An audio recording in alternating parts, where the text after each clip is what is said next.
கர்த்தருடைய பரிசுத்த நாமத்திற்கு மகிமை உண்டாவதாக. தேவன் அருளியப்ப மினிஸ்ட்ரி மூலமாக உங்களோடு தொடர்பு கொள்வதிலும் இந்த மகிழ்ச்சி அடைகிறோம். இன்றைக்கும் இந்த நாளிலும் தேவன் நமக்கு கொடுக்கிற வார்த்தை 1 தீமோத்தேயு 2ஆம் அதிகாரம் 4ஆம் வசனம். எல்லா மனுஷரும் ரட்சிக்கப்படவும் சத்தியத்தை அறிகிற அறிவை அடையவும் அவர் சித்தமுள்ளவராய் இருக்கிறார். ஹல்லேலூயா.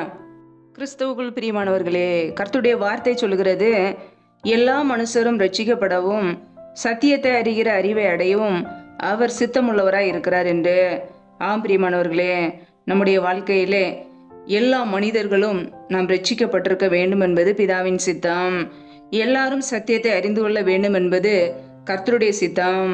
இன்றைக்கு நம்முடைய வாழ்க்கையிலே கர்த்தருடைய சித்தம் செய்ய நாம் பிரயாசப்படுகிறோமா? எல்லாருக்காக நாம் ஜெபிக்கிறோமா? ரட்சிக்கப்படாதவர்களுக்காக ஆத்தும ரட்சிப்பை பெற்றுக்கொள்ள ஜெபிக்கிறோமா? சத்தியத்தை அறிகிற அறிவை அடைய நாம் ஜெபிக்கிறோமா? நம்முடைய வாழ்க்கையிலே நம்மை சற்று ஆராய்ந்து பார்ப்போம். எல்லா மனுஷரும் ரட்சிக்கப்பட வேண்டும், அதுவே பிதாவின் சித்தம். அவருடைய சித்தம் செய்ய நம்மை அர்ப்பணிக்க வேண்டும்.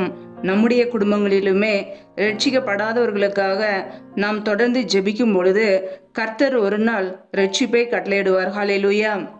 நாம் சோர்ந்து போகாமல் தொடர்ந்து ஜெபிக்கும் பொழுது ஜெயத்தை நாம் பெற்றுக்கொள்ள முடியும்.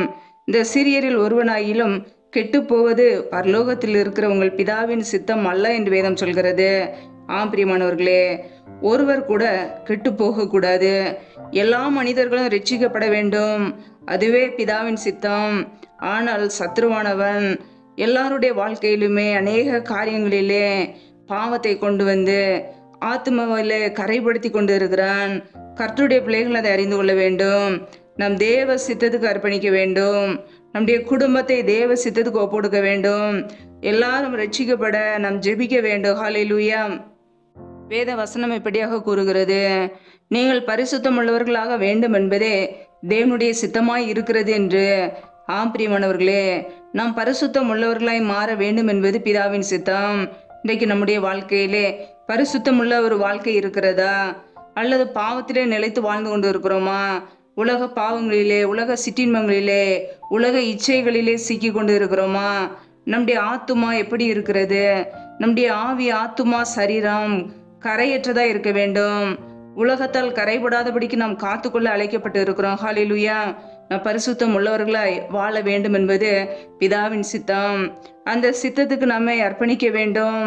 நம்முடைய வாழ்க்கையிலே இந்த உலக பாவங்களுக்கு, உலக இச்சைகளுக்கு விலகி நம்மை காத்து கொள்ள வேண்டும். ஹல்லேலூயா. வேத வசனம் இப்படியாக கூறுகிறது, ஒருவனும் மற்றொருவன் செய்யும் தீமைக்கு தீமை செய்யாதபடி பாருங்கள், உங்களுக்குள்ளும் மற்ற யாவருக்குள்ளும் எப்பொழுது நன்மை செய்ய நாடுங்கள் என்று வசனம் சொல்கிறது. ஆபிரியமானவர்களே, மற்றவர்கள் செய்யும் தீமைக்கு ஒருபோதும் கர்த்தருடைய பிள்ளைகள் தீமை செய்யாதபடி பார்த்து கொள்ள வேண்டுமா? எப்பொழுது நன்மை செய்ய நாம் விரும்ப வேண்டுமா? எப்பொழுதும் சந்தோஷமாயிருங்கள், இடைவிடாமல் ஜெபம் பண்ணுங்கள், எல்லாவற்றிலையும் ஸ்தோத்திரம் செய்யுங்கள். அப்படி செய்வதே கிறிஸ்து இயேசுக்குள் உங்களை குறித்து தேவனுடைய சித்தமாய் இருக்கிறது என்று வசனம் சொல்கிறது. ஆம் பிரியமானவர்களே, நம்முடைய வாழ்க்கையிலே எப்பொழுதும் சந்தோஷமாய் இருக்க வேண்டுமா?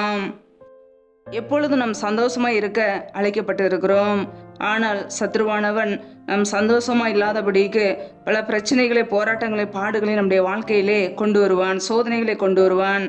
அதற்கு நாம் இடம் கொடுக்காதபடிக்கு ஒவ்வொரு நாளும் நாம் கர்த்தரை மகிமைப்படுத்த வேண்டும். எது நடந்தாலும் எல்லாவற்றிலும் நாம் தேவனுக்கு ஸ்தோத்திரம் செய்ய வேண்டும். சோர்ந்து போய் இருந்து விடக்கூடாது. எப்பொழுதும் சந்தோஷமா இருப்பது பிதாவின் சித்தம். அந்த சித்தத்துக்கு நம்மை அர்ப்பணிக்க வேண்டும். இடைவிடாமல் ஜெபிக்க வேண்டும்.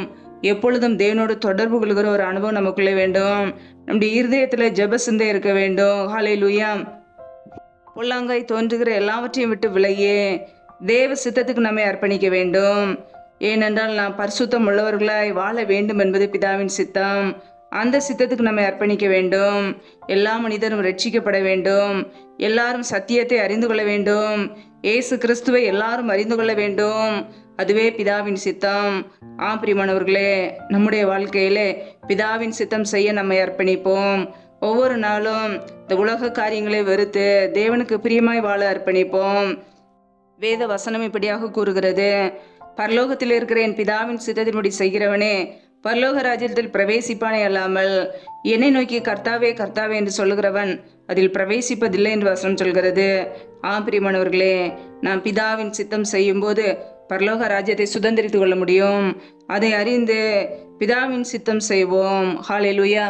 ஒவ்வொரு நாளும் இந்த உலக காரியங்களை வெறுத்து நம்முடைய சுய சித்தத்தை வெறுத்து தேவ சித்தம் செய்து பரலோக ராஜ்யத்திற்கு தகுதியுள்ள பிள்ளைகளை மாறுவோம். கர்த்தர் அந்த கிருபைகளை நமக்கு கொடுப்பாராக. ஆமென். நம்மை நாமே அவருடைய சமூகத்திலே தாழ்த்தி அர்ப்பணித்து ஜெபிப்போம். ஜெபம். எங்களை அதிகமாய் நேசிக்கிற எங்கள் அன்பின் பரலோக பிதாவே, மை துதிக்கிறோம், ஸ்தோத்திரிக்கிறோம் அப்பா. இந்த நாளில் கூட நம்முடைய வார்த்தைகளோடு எங்களோடு பேசினீரே, அதற்காக உமக்கு ஸ்தோத்திரம் ஸ்தோத்திரம் ஸ்தோத்திரம். ஒவ்வொரு நாளும் கனிமணி போல எங்களை பாதுகாத்து கிருபையோடு ஜீவனோடு வைத்திருக்கிறீரே, உமக்கு நன்றி நன்றி நன்றி. நல்லவரே மை துதிக்கிறோம், வல்லவரே மை துதிக்கிறோம், மகிமை உள்ளவரே மை துதிக்கிறோம். ஒவ்வொரு நாளும் எங்களுக்கு வேண்டிய எல்லா தேவைகளையும் எங்களுக்கு சந்திக்கிறீரே நன்றி. உண்ணவும் உடுக்கவும் தங்குவதற்கு இடம் கொடுத்து எங்களை பாதுகாக்கிறீரே நன்றி. இப்பொழுது இணைந்திருக்கிற ஒவ்வொரு குடும்பங்களையும் கரங்களில் அர்ப்பணிக்கிறோம். என் தேவன் தாமே பிள்ளைகளை பாதுகாத்துக் கொள்வீராக, ஆசீர்வதிப்பீராக. பிள்ளைகள் செய்கின்ற வேலைகள், தொழில்கள், வியாபாரங்கள் எல்லாவற்றையும் ஆசீர்வதிங்கப்பா. கையின் பிரயாசங்களை பெருக பண்ணுங்க. கையின் பிரயாசங்கள் தேவையில்லா செலவுக்கோ, வீண் செலவுக்கோ, மருத்துவ செலவுக்கோ, வடிகன்னு சொல்லி போகாதபடிக்கு என் தேவன் ஆசீர்வதிங்க. யாரெல்லாம் வேலை இல்லாமல் கஷ்டப்படுகிறார்களோ, பிள்ளைகள் படிப்புக்கேற்ற நல்ல வேலைகளை ஏற்படுத்தி கொடுங்க. எந்தெந்த குடும்பங்களிலெல்லாம் கர்ப்பத்தின் கனிக்காக ஜெபிக்கிறார்களோ, என் தேவன் அந்த குடும்பத்தை ஆசீர்வதிப்பீராக. பிள்ளைகள் கர்த்தரால் வரும் சுதந்திரம், கர்ப்பத்தின் கனி அவரால் கிடைக்கும் பலன் என்று வேதத்திலே நாங்கள் வாசிக்கிறோம். என் தேவன் பிள்ளைகளை ஆசீர்வதிங்க. கர்ப்பத்தின் கனியில் தடைகளை நீக்கி ஆசீர்வதிப்பீராக. முற்றிலுமாக தாழ்த்தி ஜெபிக்கிறோம்.